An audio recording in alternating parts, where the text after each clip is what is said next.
correct me if I'm wrong, but I feel like disordered behaviors are disordered because of your mentality behind doing whatever it is you're trying to do. Let me explain. So, I have a friend who eats a very well balanced breakfast, lunch, dinner, and then she eats nightly ice cream. That would never, I'm not going to say it won't work for me in the future, but the concept of that is just so bizarre because I can't comprehend how that one bowl of ice cream is enough for her. Why? Because me, I struggle with BED. Okay, so I go between these binge restrict cycles. My friend does not.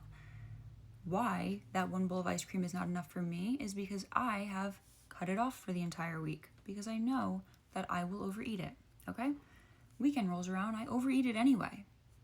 So I'm almost better off eating it incrementally throughout the week, every single night like my friend does, and moving on with my life. But my mind does not work like that. Her mind is just breakfast, nutritious, lunch, nutritious, dinner, nutritious, ice cream. We move on. We repeat every single day. That's majority what her diet looks like. I'm sure there's some days where it doesn't look like that. But the point I want to make is she doesn't go between these binge restrict phases. She doesn't do that. I do. So me, when I see that bowl of ice cream, the thought process behind, oh, you shouldn't be eating that. Like, is that really the best option? I also struggle with gut health issues, digestive issues. So like certain things also do bother my stomach. So there's also like a slight fear of eating certain things in fear that it's going to bother my stomach. But I also feel like I struggle with OCD. So I'm always trying to attach a meaning to things, which is also problematic because why can't we just move on? We just eat what it is that we need to eat and move on. Like things don't need to be that deep. But for me, they are. And it is a very hard thing. I am becoming more aware of the thought process and how this kind of comes about, I guess.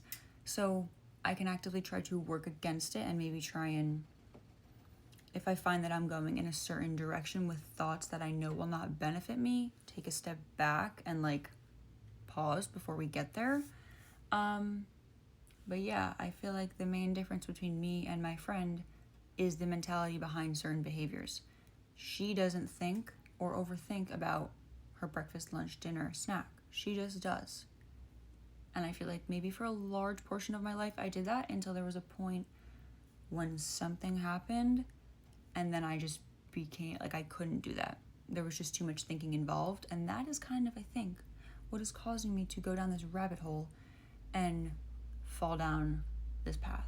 I don't know. Let me know your thoughts. I don't even know if that made sense, to be honest.